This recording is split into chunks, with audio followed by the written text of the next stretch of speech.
Move, counter-move, detect, prevent, and defense. Being a CISO is like waging a never-ending chess game against players you don't know, can't see, and attack without warning. On this podcast, cybersecurity experts from Zscaler's Office of the CISO have a pragmatic dialogue on cyber risks, current attacks, and security trends. Welcome to the CISO's Gambit. Hi, Brad Moldenhauer here for another edition of the CISO's Gambit. And again, I am joined by our full global roster. Good morning, Danny Connolly. Hello. Mark Lewitt, good afternoon. Good afternoon. Nicolas Casimir, bonjour. Hi, everyone.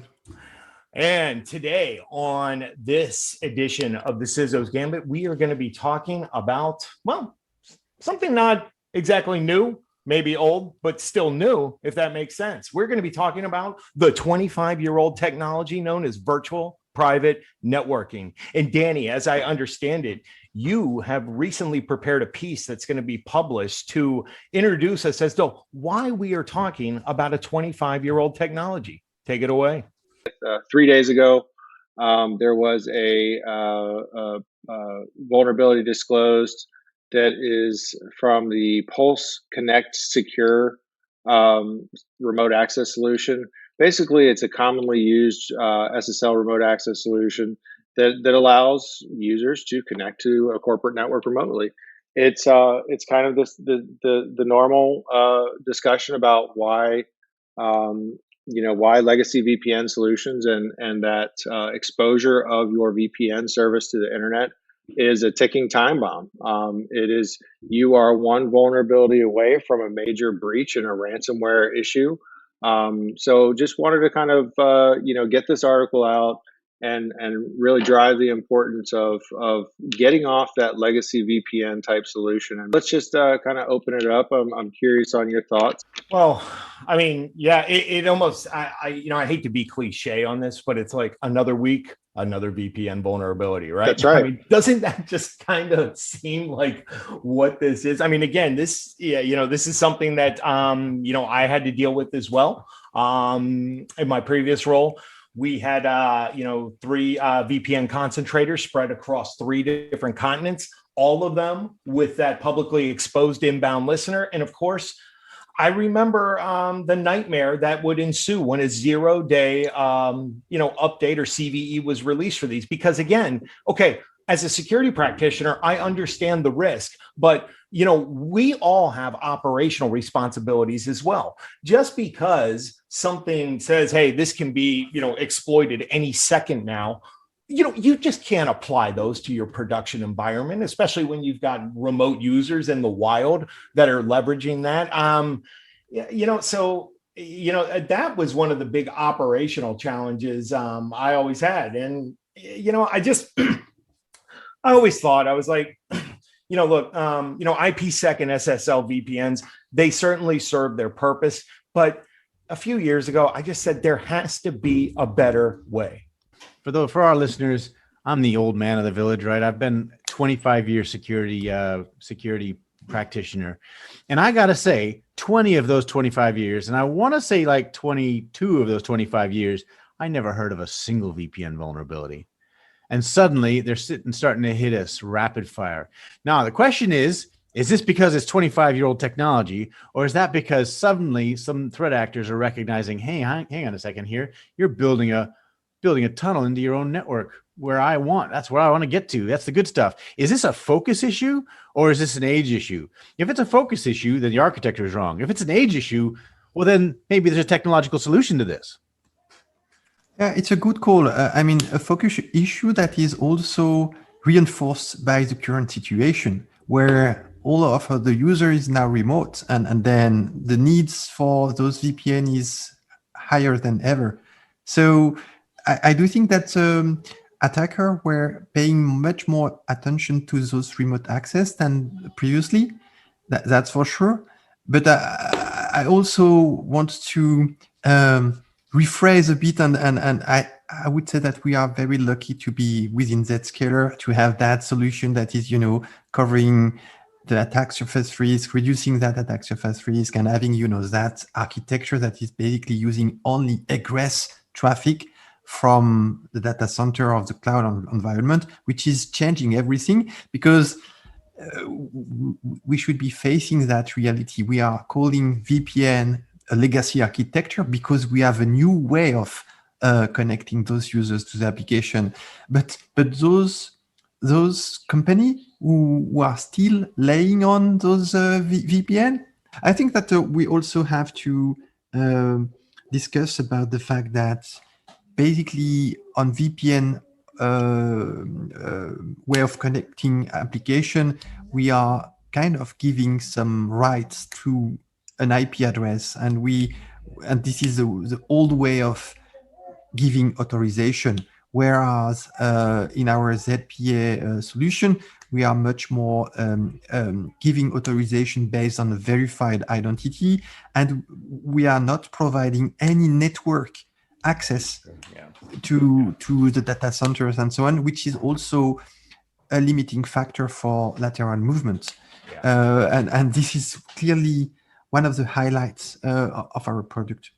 I think that's the key, Nikolai. Really, it's, a VPN is really a remote extension of your network, right? That endpoint just needs to authenticate to that VPN concentrator, and then all of a sudden you're on the network. You're able to do things like you were in the office. And something else very important to mention in this too. Some VPN concentrators actually store credentials at that point. So that's another huge vulnerability. And we are also discussing right now about the extension of the attack surface with all of those remote workers sitting on their home and connecting from their home network with all their family connected to the same network and so on. So the question is now, what is the perimeter, the corporate perimeter? Is it still the old way of thinking where you have that castle and moat system where your users are inside your walls, your premise, your application is there too, your data is there too, or does the picture has changed completely? And the COVID really emphasizes those changes. The data is gone, the application are gone, the user is not there anymore. So where is your network? Where is the perimeter? Like, it's all blended together. Exactly. And so it's really emphasizes the need to connect securely an application and not giving access to an application based on a network information, which is also the discussion about the zero trust network architecture, that buzzword that could be a marketing term sometime, and sometimes it could be a really working principle for solution. So So, and I think all of these are great points, but, going back to the piece that you have coming out, Danny, maybe I'm just speaking for myself. I'm not sure if Nicola or Mark have actually had a chance to look in to, the Homeland Security's emergency directive on this. Is there anything specific in there that jumped out to you that we haven't seen in some of these previous VPN CVEs that make this one a little bit different? The thing that stood out to me was the speed at which CISA acted on this one. Mm-hmm. They obviously know all the specific threat actors, right, and groups. It is certainly their mission to do indicator sharing and cyber threat intel. So they have details on what threat actors are specifically targeting, what vulnerabilities they're targeting. So the fact that they did identify this so quickly after the vulnerability disclosure, requiring all federal agencies to not only mitigate, basically patch the vulnerability, but then use a tool that you have to run to see if the running binaries have been already previously compromised.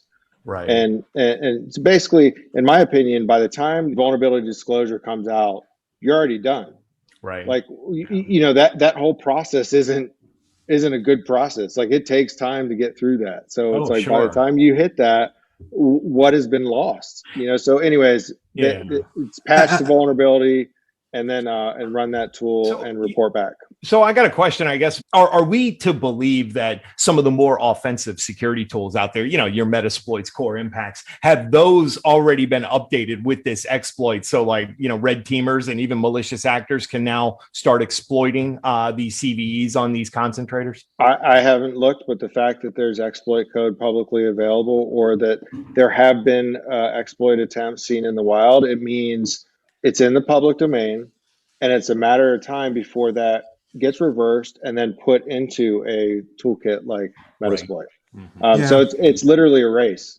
Exactly. It's a real race between, security researcher that wants to be published quickly because That's basically they were finding some vulnerabilities, and security providers to patch and so on. So it's a real question of actively patching the environment and so on about those vulnerabilities, but also what is important to highlight is the fact that whenever you are patching a vulnerability, it doesn't mean that you were not previously compromised.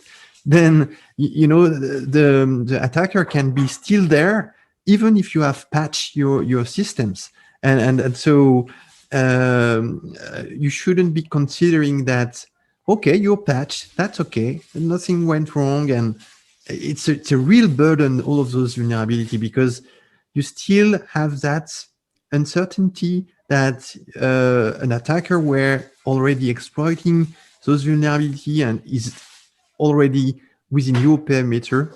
And I'm always I'm again referring to the old notion of perimeter. Sorry, but this is still true. Mark brought up a good point earlier about what's driving this. Why now, after 20 some years? Why are all these significant VPN related vulnerabilities? Because that's the gateway, right? The gateway into a corporate environment. All of the big vendors have had the vulnerabilities. We got the Palos, the Ciscos, the Citrix, the Fortinets, the Pulse Secure, obviously. They all have vulnerabilities, and nation state threat actors, or not even nation state threat actors, but sophisticated threat actors with a significant amount of backing, usually a government with a lot of money, right, can reverse engineer these products and find vulnerabilities that haven't been disclosed and create exploits for them. And how much is your security control enabled within those remote access? That's right. You typically allow those VPN IPs, like if you think about the internal side of a corporate network, you're not going to block those VPN IPs from communicating with things across your network because it's supposed to provide access. Turning the crank on maturity of your security program is always going to provide benefits. The problem is those benefits are not tangible, whizzy, nifty, or clear. However, moving your architecture away from an area that, let's not pretend that VPNs aren't simply connecting two networks together. That's what they are. Okay, one side is usually a network of one, but it's still connecting two networks together. And that whole ideology, philosophy, architecture, and technology is not really it was never what we wanted to do. Why would we want to connect two networks together? We want to connect people to applications. We want to provide, the whole thing about VPN was remote access, right? Right. It's not connecting networks to networks. That was just the way we achieved remote access. Let's achieve remote access in a more secure, more sensible way. So you know what? When I hear all of this, let's take it back to our level, that CISO level. You start getting all this information, right? And then you start doing what it is that we do best. We are the best at managing and mitigating risk. So you start hearing these things about VPN. You're like, okay, let's think about the controlled design. Is it strong? Is it insufficient? Or is it flawed? And then you look at it. What is it actually doing for us? Is it preventing a risk? Is it, is it understandable? Is it scalable? Is it verifiable? Is it sustainable? Is it scoped appropriately? Eventually, when it comes to VPN, the answer to all of these is probably going to be no and flawed. All right. So you got to really start taking a look at whether you want to redesign it, remove it, or, put in something in place that's going to, get you out of the position that you're in where risk is unseen, unmanaged, and unmitigated. Drops the mic. How about that, Rolo? I think that wraps up this week's conversation on VPNs and this really interesting focus on how the VPNs become the new target for threat actors, be they nation state or not, and how it might be a good idea to start reconsidering how you provide remote access to your users. Until next week, it's been the four guys from Zscaler and CISO's Gambit. Thank you. Take care. Bye-bye. Cheers. Ciao. Thanks for listening to the CISO's Gambit with Brad Moldenhauer and Danny Connolly. Check back with your podcast provider regularly for more episodes. Brad and Danny are both CISOs at Zscaler. You can find their profiles on LinkedIn or reach out to them and other CXO transformation leaders in the Zscaler CXO community LinkedIn group. Zscaler is a zero trust exchange cloud security provider for some of the largest companies on the Forbes Global 2000. Find out more about Zscaler at zscaler.com. Copyright 2021.